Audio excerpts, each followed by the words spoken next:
Hello everyone, thank you for watching this video today. We are going to introduce Professor Steinbock and his talk is going to be on the topic of the verticality of religious experience.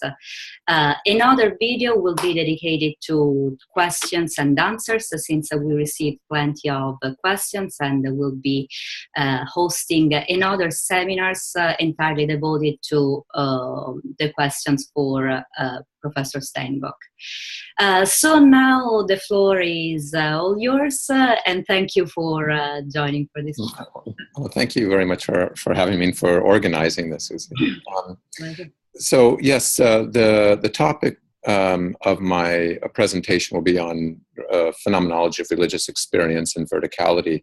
And just to give a quick outline, I'm going to speak briefly about questions of evidence and kinds of givenness and that problem in phenomenology, different kinds of vertical modes of givenness, the phenomenological approach, and focus then more concretely on religious experience and the problem of evidence in religious experience.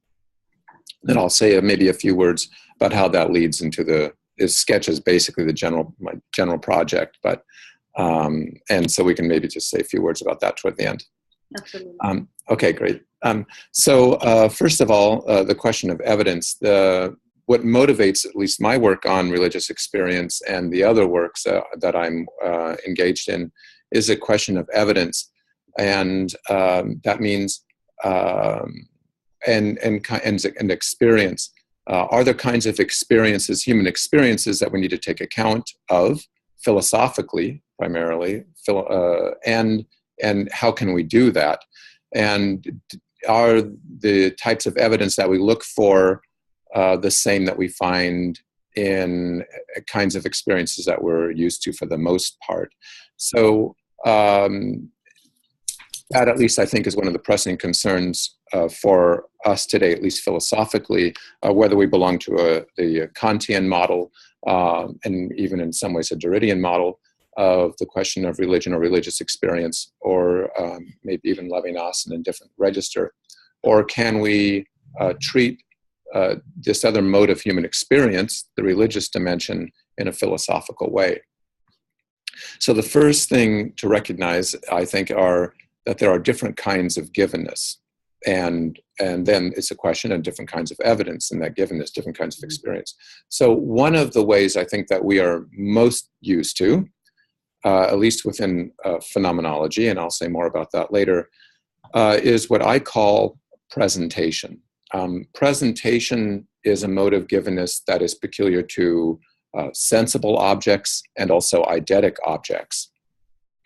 And sensibly, so in terms of sensible experience, it is a matter of what Husserl calls something like a constitutive duet. That is to say, my opening to the things is the givenness of the things. And if we just stick to this sensible presentational model, looking at, one of the famous examples, a cup on the table, I can provoke that into givenness to a certain extent. Of course, it's not completely random. It's not all dependent upon my imposition of meaning on it, or even its givenness to me. But I can, if it's dark, I can shine a light on it. I can call in other people. We can discuss it. We can look at it. There's kinds of experiences like that that are given in a figure, background, configuration. And as Husserl's pointed out as well, it comes into relief as an effective relief, so it exerts an allure on me. So the first thing to recognize on this level, I think, is that it's not simply the imposition of a subject on an object in order for sense or meaning to arise, even on the perceptual realm, that the objects also solicit our gaze in different ways, even if it's something as crude as a loud bang that draws our attention to it. And this kind of experience, whether one would want to call it, along with Heidegger, one of equipment or instrumentality, or along with Levinas, one of enjoyment, and So even if like breathing the air still has that kind of intentional relation, there's a structure of intentionality that's implicit, that's not simply, again, a subject imposition on an object, but, as I mentioned, a constitutive duet, so that the objective vector, as it were, the side of the object, also elicits our perception, passive, not just actively, but also what Husserl calls passively. That is to say, through the way in which the appearances link up with one another, in which they give a concordance of experience, a harmonious intertwining, whether there's ruptures in that experience. And all of this, and then we can identify structures of experience. All of this belongs primarily to what I will call a presentational sphere of givenness. And that's what I think we're used to for the most part. And the difficulty comes in when we try to describe other kinds of experiences that don't exactly conform to it. So, for example, if we just stay, I'm going to just stay more in traditional register for a moment. If we talk about the other person, as Husserl does in the even in his Fifth Cartesian Meditation, he notices that there are phenomena, or there are experiences, or there are appearances, matters that are on the limit of that kind of experience. So when he's not just talking about the other person, but the alien or the stranger, the radical other, he will still ask phenomenologically, how do we have access to it? What's that mode of givenness? And he will say, well, because the other is never really present, the other as such is never really present, he'll say it's accessible in the mode of inaccessibility and incomprehensibility. So he's still asking how is it given, not what it is, but it's given as not being able to be given. Mm-hmm. And that's as much as one can say in terms of the structure of presentation. So he's a very, honest phenomenologist in that sense. He's not saying, oh, this is what the other is. He never really, or this is what the alien is. But he asks, how do we have access, or how is it given? How is the other, or the alien, in this case, the stranger, das Fremde, given? And if our only mode of givenness or experience, if that is equatable with experience, then we have to say something like, well, it's accessible, but in the mode of inaccessibility.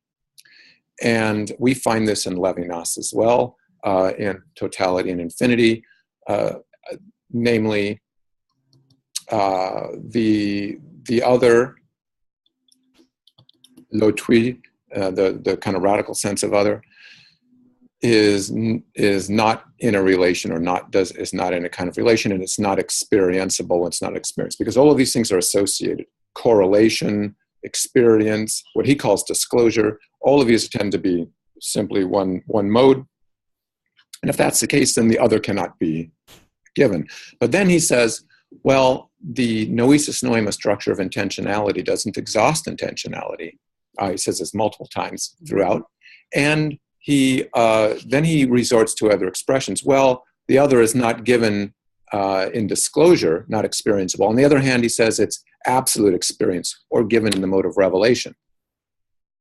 So he's already seen a distinction between different kinds of givenness. And we have others as well, Reinach, for example, or Mark Scheler, who will make a distinction between Offenbarkeit and Offenbarung, which is to say manifestation and revelation. Now, he's talking about the religious dimension of experience. Scheler is in relationship to perceptual dimension of experience. And again, he says, look, we can't limit experience all to simply one kind. That would be disastrous. And so those are different clues in the phenomenological tradition. There are others that are open, Michel Henry as well, that are open to other kinds of givenness. And then the question is, if that's so, what are they? Do they have their own structure? Do they have own kinds of evidence, and so on? So what I've tried to do is take those like leading clues and open that up into a much more general project. So, because not all of them really deal with the multiple ways in which our experience goes beyond simply presentation. Marion maybe is a more contemporary example who tries to open that up a bit. So I distinguish, so if presentation, it's not that there's anything wrong with presentation. And in this, I would disagree with Marion. It's not that it's the poor phenomenon. There's nothing wrong with the way in which an object appears in a perceptual experience, the way in which chairs, or we negotiate our environment, or breathing, or mastering our world through walking, running. All of these things are ways in which, the world, it would be given, or our experience would be given presentationally, and then in a different sphere eidetically. But the problem is, if that's understood as the only kind of givenness, the only mode of a human experience, and then there are two consequences. If that's the case, then either we try to reduce all these other kinds of experiences to that one in order to make it count in some way. So we try to give scientific validity or perceptual validity to it, and if it doesn't, then it doesn't matter. Well, these are basically the same thing, but we try to reduce it to that. And so if it's going to be real, it has to conform to the model of evidence of a presentation. Or, which is the corollary of this, if we don't account for it with those terms, then it doesn't count as experience. And so because of that presupposition, we have excluded many dimensions of our lives, at least philosophically, not to say that we don't experience them, but we don't count them as experience, or we say that there's not its own order, or its own kind of evidence, or it can't be described philosophically or even phenomenologically. So that's the basic problem. So my observation is that there are other modes of givenness, and that they are within human experience. They're not merely speculations, and we have to give an account of them in some way. And how do we do that? And so this is part of the project. So I've discerned, so first of all, these other kinds of experience that do not conform to presentational experience, although they are involved in presentation in different ways, I call vertical modes of givenness. For various reasons I can take up in a moment. But those are different modes of vertical givenness, and it's more of a handy way of describing them. So one of them is epiphany, what I call epiphany. These are just handy terms as well. There's not anything that I'm really, there's not a reason why I would want to insist that one use these terms. These are the ones that I use. And so just for clarity's sake. So epiphany, that would be the kind of givenness that relates to the religious sphere, the sacred, the holy, and more specifically personally or impersonally. But that's the general mode of givenness that I'm calling for that. The mode of givenness that relates to okay, let me just clarify. So for me, then on a personal register, that is infinite person. There's another mode of givenness that relates to finite person. And that is what I call revelation. And that would be the other person, or even myself as person. And that would be a distinctive mode of givenness that would have its own, the presupposition or the question, its own structure. And that's, I'll say maybe a word about that. That's part of the Moral Emotions project that I completed one of the books, and two others are in process on that structure of givenness. And then I should say on epiphany, the work, Phenomenology and Mysticism, that was the attempt to grapple with that structure, that mode of givenness. Okay, the one, so epiphany, revelation. The other is manifestation, what I call manifestation. And this is the way in which products or even cultural objects, anywhere from, it doesn't have to, an event, or let's say from a dance to some product, points, as it were, vertically. So it gives itself in its fullness, but also beyond itself, to the holy, let's say, or it also points to the other person in different ways. One way of understanding this would be something like icon. Mm-hmm. Okay, so that would be the mode of givenness peculiar to that. Even though the cup can function quite well as cup, it also gives itself, it can give itself more openly, more broadly in this process of delimitation, D-limitation. Okay. The next one is called exposure. And that has to do with what I will call incarnation, not embodiment, but incarnation. And I'm kind of pursuing these in this precisely this order as well. So there's the issue there of the exposure of another, the self-exposure, and the self-exposure of myself, not just in terms of the body, but in the way in which one is given to another. Then there's another that I call display. That's the way in which elements, earthly elements, for example, also reveal or point, in this case, to the dimension of the religious. And then finally, there's one I call disclosure, and that's the way in which the earth functions as aesthetic ground. It's an insight that I take up from Husserl. I'm just going to go turn that light on for a second again. Sure.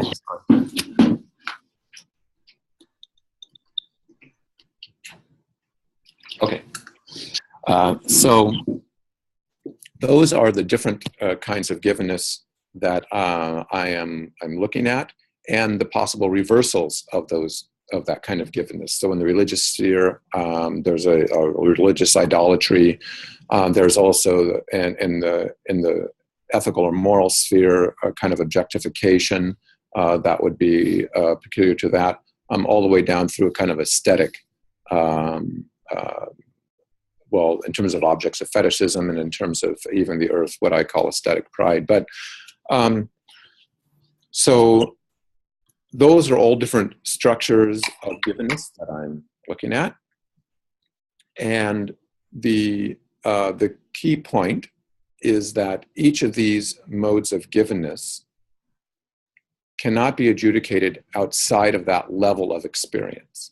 So one cannot try to look for the confirmation or affirmation of these experiences in one single way, certainly not in terms of the way in which objects are presented simply. But also even the order of the religious is going to have a different kind of givenness than the order of another person, a finite person. And they're going to have their own ways in which they can be confirmed. For example, if you, in terms of an interpersonal relation, loving another person cannot be confirmed or adjudicated. It can be intersubjectively, but not in the way in which everybody looks at it and we get a consensus. Oh no, that's really love or not, or this person is really a lovely person. It doesn't give itself in that way, although there is a givenness. We don't love an absence. It's a peculiar kind of presence, and nor is it an object. And so we're looking for different ways in which these things give themselves, matters give themselves, and to see if there's a particular order of givenness.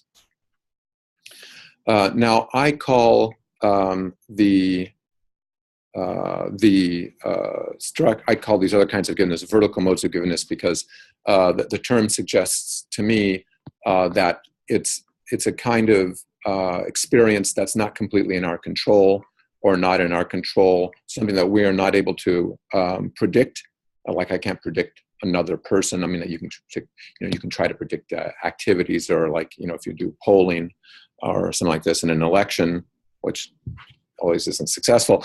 But this is not a matter of predicting behavior, but the unanticipatable quality of the very thing that gives itself. So this is a different vector of experience, the vertical one, in which I'm taken beyond myself in a certain way. And that's one of the reasons I treat the notion of verticality, or use the notion of verticality. Ultimately, it's going to be related to loving. This is the new book that I'm working on right now, is called Loving in the Beloved, the Dilation of the Heart. It has to do precisely with the clarification of loving in the beloved. I just left that implicit in the Moral Emotions book, last chapter on loving. But there's a peculiar one other thing that I want to mention before I go on to the particular phenomenological approach. These different ways of givenness that I had mentioned and what is given in them are not, although I distinguished them, they're not separate. And so the movement of verticality is, well, and of loving, ultimately is one of what I call delimitation or D-dash limitation or delimiting, so that an object gives itself fully as it does, as an object, as let's say a car, and in its functionality, in its use. But it also points in a particular way. I don't want to say reveal as for persons, but it manifests the others who make it, but also who it's in service of. So it's the car is serviceable, or loving the car in some ways, it being serviceable, but also in service for another, in service for others, in safety and so on. And if we violate that, then we get things like programmed obsolescence. And so then use value becomes merely exchange value, and it doesn't open up to other possibilities and also reveal the other person or even the holy in that, because it's all encompassing. And so in that sense, in terms of the religious and the moral spheres, you cannot have, let's say, a love of God and a disservice to others, or a hating of others. And so there's a real tight connection between the religious and I call it moral, or not good or bad, but the ethical interpersonal sphere. So to love God is to be in service of others. And to be in service of others is explicitly and implicitly love God and others, and the the environment, and we can go on, even objects. So there's a really tight interconnection. So to love God outside of love of neighbor, let's say, to use a convenient term, would be something that would, like, esotericism, and it would be a withdrawal actually from others, and that would be a certain violation of that intertwining, delimiting movement. And to, if you could say that, to love others outside of any relation of God would be something like an attempt at ethical humanism.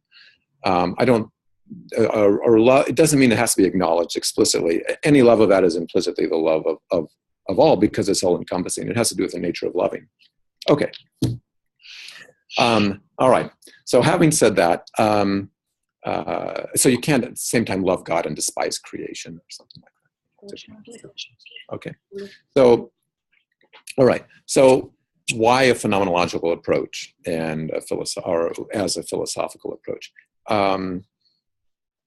Phenomenology, at the heart of what it wants to do, is to be open to all matters, all givens, no matter how they give themselves, in which way, without the presuppositions of saying what they are.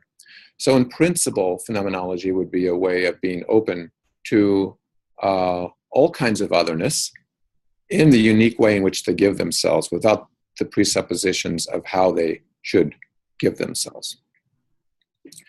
And so phenomenology, transcendental phenomenology, has two peculiar moments. It wants to inquire into what something is, or let's say the structure of the experience, or the being of the experience. And there are different kinds of eidetic structures, more or less formal, more or less material. But the structure, the what of the experience, what something is, and then the structure of that, that's one set of questions. And then another is how it is given. And the how of givenness is, we have different terms for that, the how it is given, the mode of givenness, the manner of its givenness, or another term is sense or meaning. These are all similar terms phenomenologically. And so originally, phenomenology wanted to bracket the what question in order to get immediately at how it's given, in order to bracket certain presuppositions. And but then, at least in the hands or the writing of people like Husserl, Merleau-Ponty, Shaler, others, even in their own, it tended to be modified, especially in Husserl. You can see that progression, so that he let this kind of what ontological or the ontological structure stay in play longer before inquiring into how it's given, how the what is given. So there's many ways in which phenomenology can take shape, can be carried out, but to be phenomenology in a rigorous sense, it will have those two components. So, for example, it's not simply, although phenomenology is a first-person experience or first-person description of experience, and that wants to question how it's not mere autobiography. It's not merely centered on how I'm feeling or what I'm doing. It is also looking for certain essential structures of those experiences, and so it's going beyond that idiosyncrasy, that kind of idiosyncrasy, in order to do phenomenology. In order to talk about essential structures, it's not just about essential structures.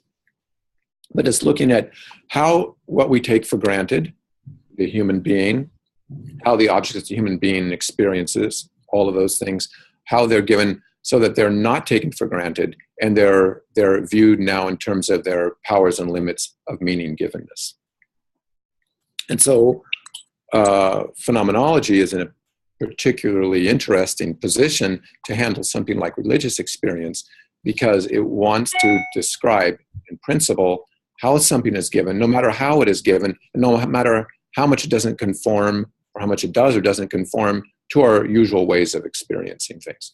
And so it at least is an openness to the way in which something as radical as a religious experience is, how it could be, how it could have sense, how it could have certain structures, and how we might be able to approach that in a significant philosophical way. So, having said that, we also want to look at how a religious, in this case, a religious experience, how it's given in terms of its own style of givenness and the appeal within its own style of givenness. Again, not to try to validate the experience by quantifying spirit, for example, and saying, well, it's real now because we can prove it objectively or scientifically. It's going to have to appeal to its own sphere of givenness, and that gets to be the tricky part. How that happens now, and just another quick clarification: the religious experience I take in a very broad sense. I mean, I think we have to because it gives itself as it can give itself in a very broad, open, indeterminate, impersonal way. Otto, for example, described this kind of this sense of awe, or the sense of dependency, or something very vague like that. That would also count as a religious experience.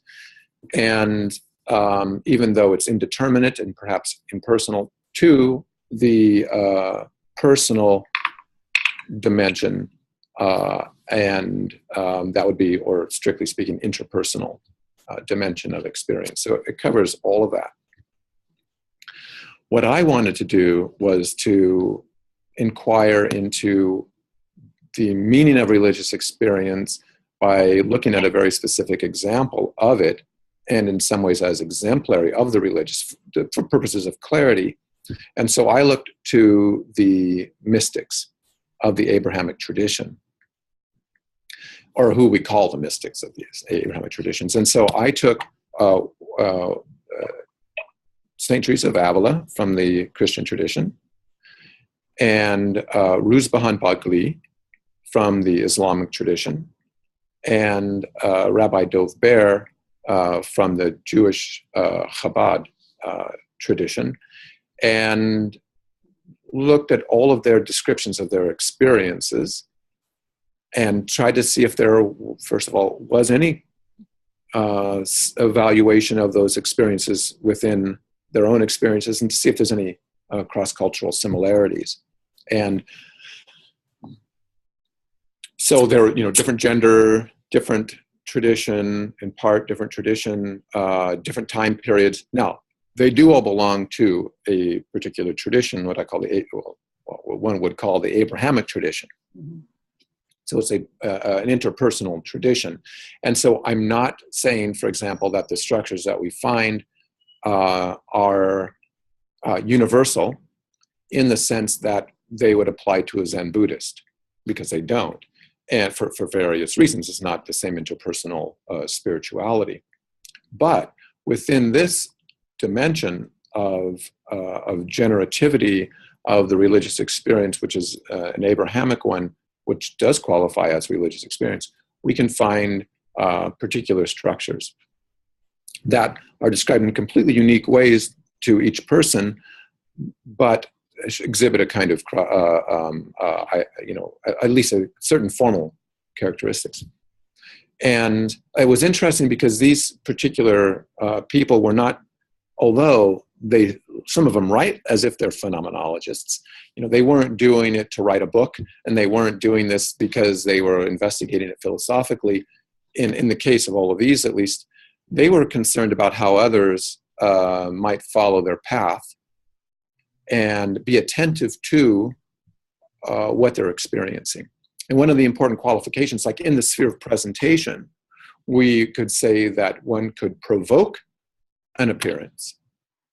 I could provoke an appearance, let's say, insofar as I turn on the light or I force another to see or something like that. But in the religious sphere or in these other vertical modes, I can't provoke it. So phenomenology is not trying to provoke any kinds of experience, and it's not, and even the religious, and even these particular figures, these particular religious figures, are not trying to provoke the experience. They of course realize that these experiences are not at my disposal, that they come on as a gift, or they come completely beyond my control, although they're received in a particular way. So instead, they will try to, in their writing, evoke the experience. And to evoke the experience means that another might kind of take it as a clue, both to see, is this what's happening with me? And as a kind of jumping or starting point to elicit a possible experience, at least so another might begin to dispose her or himself to that kind of experience should it come. So not every contemplative, had these religious experiences, and not every religious person or a mystic could have these experiences when they want them. This is a constant refrain. Mm-hmm. To take an extreme example, Mother Teresa had this set of experiences for maybe 3 months and never had them again. Although these were considered like maybe mystical or religious experiences in this deep way, they were never at her disposal. You can't, in a sense, you can't make another person love you. But there were these practices of disposing oneself to these kinds of experiences should one receive them. And also, they all say, look, you can't weary yourself trying to get these experiences. It's a matter of service, or it's a matter of just loving another and disposing oneself. And if these experiences arise, they arise. And they accept them like that in humility and as a gift, not something that they provoke.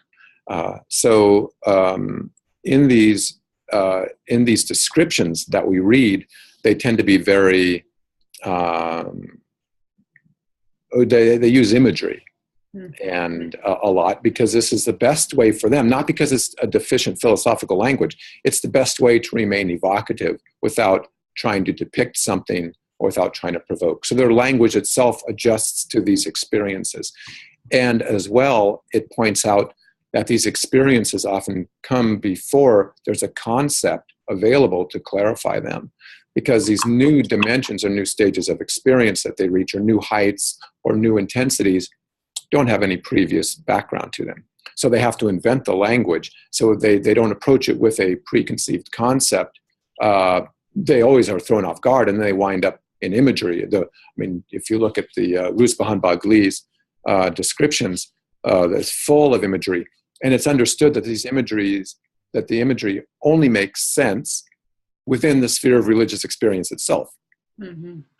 So what I found was that in terms of the structures of evidence, rather than, okay, well, they all did, first of all, maybe start more broadly. All of these in their own terms wound up making a distinction between a kind of experience that would be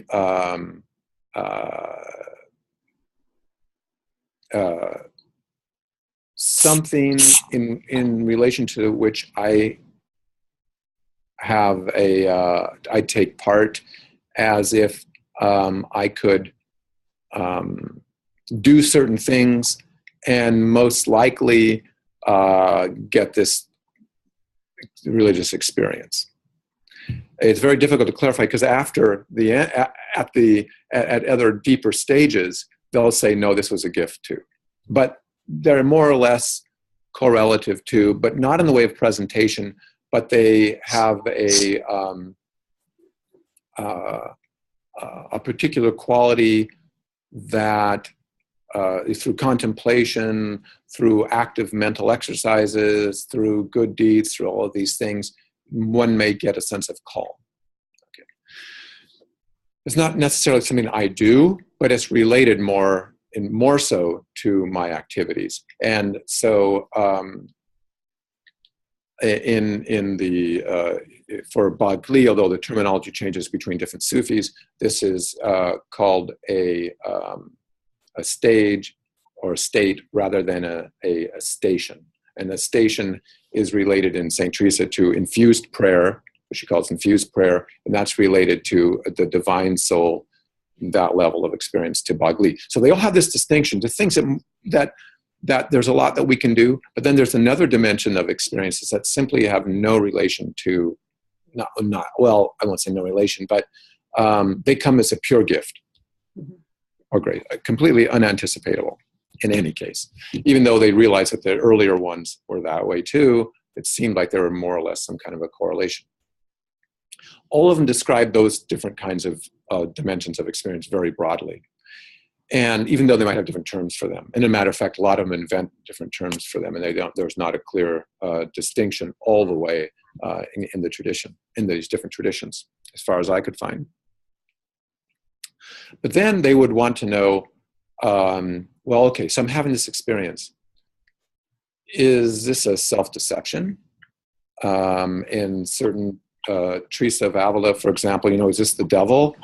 Because women were seen, this is particularly important for her because women were seen as, they could have more experiences with the devil than men could. So she had to be really clear. So she was always more and more concerned about, how do I know this is really an experience of God and not just a temptation from outside, or maybe because I want to have it, And for 20 years, actually, she was quite confused about a lot of this until she found a particular confessor, and then actually John of the Cross was one of her confessors. So there were two dimensions. So all of them are doing this, these kinds of descriptions in different ways. And there were basically, so let me just say, the kinds of evidence they're looking at, rather than this kind of gradual unfolding of an experience figure ground, it would come on suddenly, or it would have a different sense of where I could remember or forget a particular event. For these experiences, they hit so hard I can never forget.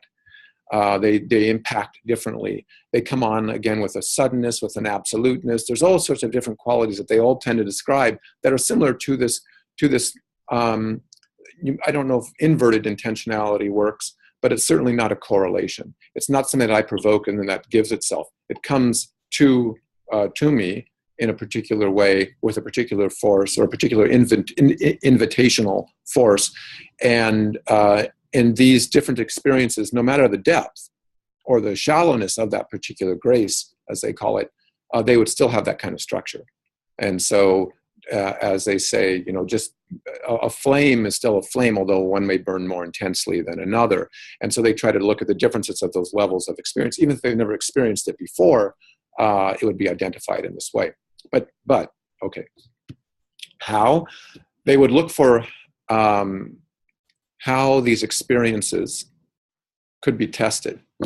And one way is if they left you calm, or if they left you frustrated. Those are one of the things. And if you were constantly frustrated, then maybe it's not, God or whatever. Or did it come with was it accompanied by, again, a sense of calm? Did it leave you humble, or did it leave you prideful? Did it generate an interior warmth or interior peace, or again, external agitation, or ulcers or something? That doesn't mean that people are calm on all these experiences, but they're looking for different touchstones. And importantly as well, in some cases, does it conform to Scripture? But in many cases in these traditions, these experiences didn't conform to Scripture in the same way that others interpreted Scripture, so they were seen, especially in the Islamic tradition, as heretics. So some of the greatest mystics were killed as heretics. They would say things like, I am God, but they don't mean I'm God as an idolatrous way. They were describing a sense of unity. And so there's no separation in that way. The other thing to note along this lines is that not all of these experiences were experiences of unity that were mystical or religious experiences. Some of them, some of them might be called spiritual delight, Rusbahan Bagli, laughter, different kinds of the dimensions of the soul in Dove Bear, and not all of them yet. Even because I might even be feeling like, I only have this far to go, and this would see an inkling of pride, and it wouldn't be complete unity.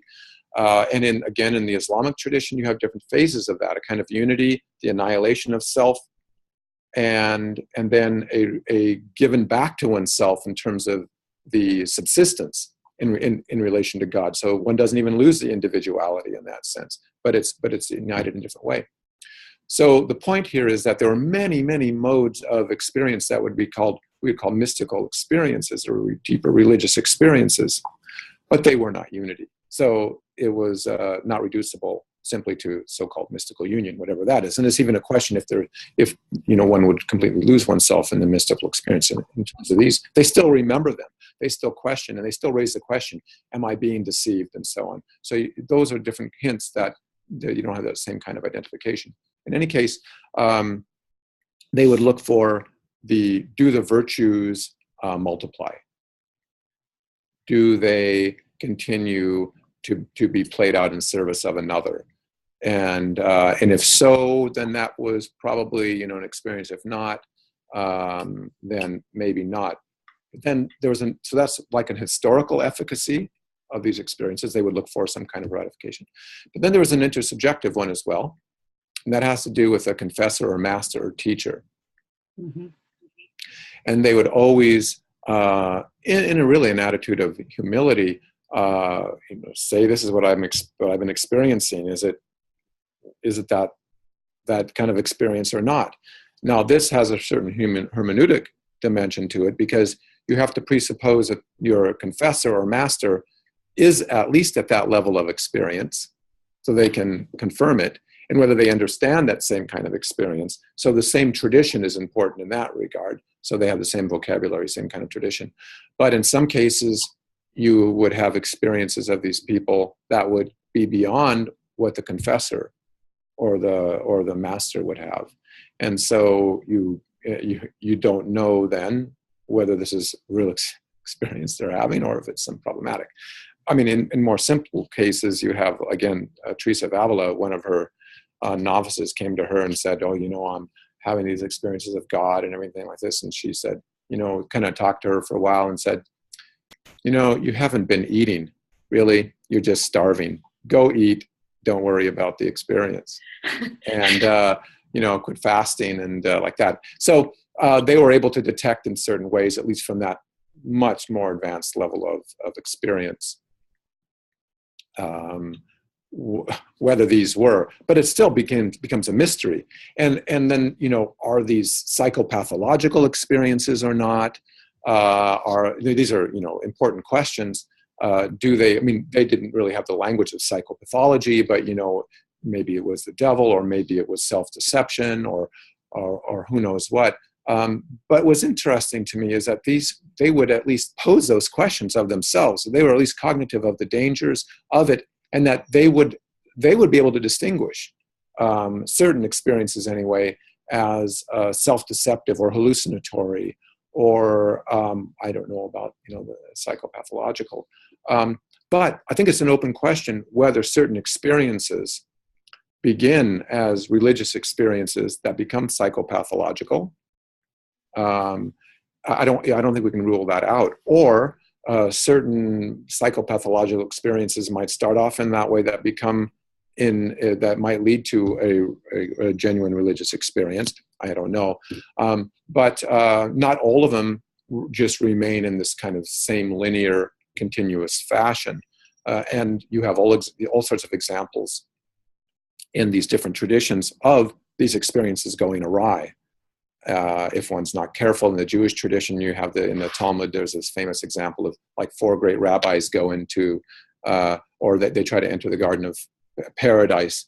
One, too early or not the right timing, or one goes mad, one converts to another religion, one dies, and only one makes it out in relation to God. So there's all sorts of issues fraught with danger and deception and so on. So it's a very dynamic sphere. And so one is always on one's toes, as it were, in this, and why it's always important to not desire it, as if then there's too much of the self involved in it, but then also to remain humble with those experiences, and they either arise or they don't. And so I think those would be certain clues to a peculiar structure of experience that belongs to the religious dimension, the vertical relation of experience. One could do other analyses, I think, related to those kinds of experiences that I try to take up in the moral emotions, more specifically, where I think more in a different phenomenological vein, to ask if these kinds of experiences, religious or I will say, interpersonal experiences, the ones that concern the emotions, whether they are have the same structure of perceptual experience or not. For example, we have time, so absolutely. Okay. For example, Husserl described what we're calling presentation, sphere of presentation. He described like a particular perceptual act as what he calls an objectifying act. And what he means is not that it makes something, objectifying, reifying it, but that it has a particular relation to an object through sense. So it can have a relation to an object, to something through sense. Okay, so the intentional structure. And he was aware that there are other kinds of experiences that don't have that noesis noemus, precisely do not have that noesis noemus structure. So he didn't say they didn't, and he didn't say they didn't exist. He said, no, they're there, but how can they have a relation to that? But he was so fixed on, this so-called objectifying presentational structure, he said that, well, these other kinds of acts, these non-objectifying acts, borrow the structure of the noesis noemus structure in order to have a relation to an object through sense. So he equated several of them. One of them was like valuing, or emotional acts, just to name one, or even aesthetic ones. But this is how it could make sense. I see the painting. That's a noesis noematic structure. I see the painting, okay? And I could say, I see the ugly painting. Now, there's like a valuation in that, an aesthetic valuation, and that's a whole new act now. I see the ugly painting. That's a whole new act, and it has its own unity. But it's founded, he would say, such that I could abstract the ugly from it and still have the core of the experience. Okay, this is simplistic, but that's more or less the model. Now, the question is whether emotions or let's say trusting, loving and other ones that I dealt with in the moral emotions. So in the moral emotions, just as a quick, I dealt with pride, shame, and guilt, emotions of self-giveness. Repentance, hope, and despair, kind of emotions of possibility, as it were. And then trust, loving, humility, but loving very, very quickly, because I was saving it for this other work right now. Okay, so that kind of emotions of otherness, morals. All of them have all these other qualities all the way through them, but those are kind of like the main weights of one. Anyway, the question is, in an to make it easy, in what I call a moral emotion, and I don't mean good or bad, I mean an interpersonal emotion, does it have that same structure? And the same would go for a religious experience. Does it have the same structure of experience as a noesis noemus structure? Does it borrow its structure from it? Or can you have this experience and abstract from something and get this other so-called foundational core experience? So I took up this other question without knowing in advance what the answer would be on it. And I was looking at, for example, questions of temporality. So I looked at a lot of these experiences in terms of the temporal structure, in terms of their modalities and modalizations, in terms of the relations to otherness, questions of self-giveness, all of these. And well, if you take the example of hope, for example, okay, how is it oriented? Is it oriented toward the past? Okay, this is a short answer. No. Oriented toward the present? Well, I hope I'm doing this now. No, but it has a future orientation. Okay, fine. An expectation also has a future orientation. I expect it to rain. And I can hope it will rain. So you have a coincidence. So you kind of maybe confuse the acts there. But I can also expect it to rain, but hope it will snow. So you have a disjunction there. So fine, they're not the same temporal orientation. Does the hoping rely on the expectation in order to get its sense? That would be the answer to the question. Okay, well, through all the investigations, I found that no, that's not the case. There are certain structures of experience that do rely on these other structures. For example, the structure of reliability. If I see something in the present, it's retained as past, and that present retention, that couplet, protends a future coming. And so that's just a structure of time consciousness. Okay, and there's different processes of association, whether it's effectively significant or not, that can get played in. But reliability, I would say, which is a different act, something that I experience as reliable, does have that same structure. In other words, that depends on the past. And if I'm going to experience my car as reliable, it's the relation of the present and the past. That, when I approach it, it's reliable, which means it's not only familiar, but it will function in this way. But trusting, for example, which is not reliability, has a different temporal structure.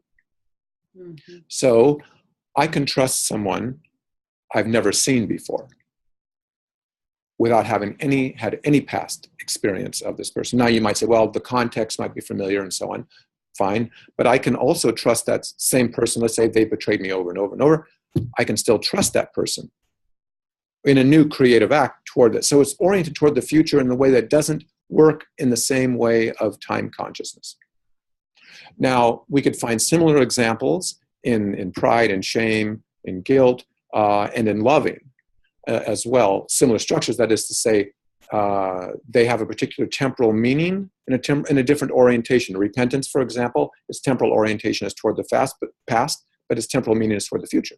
A revolution of the heart, metanoia, whatever language you want to use, teshuva.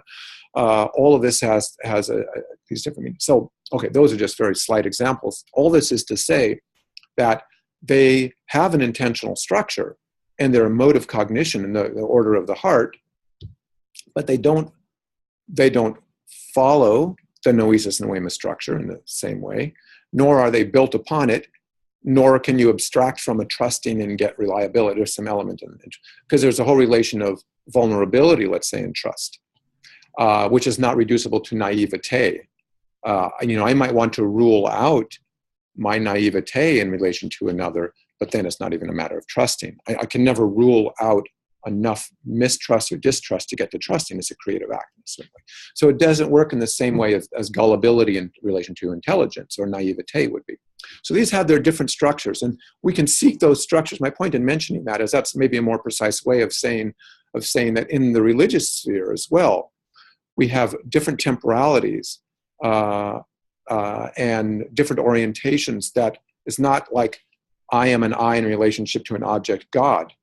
I think Buber is correct there that this whole I, you word pair is completely different. I'm a different I in it. It can't abstract from it. And in that sense, loving subtends that very relation in which I take up in order to approach another.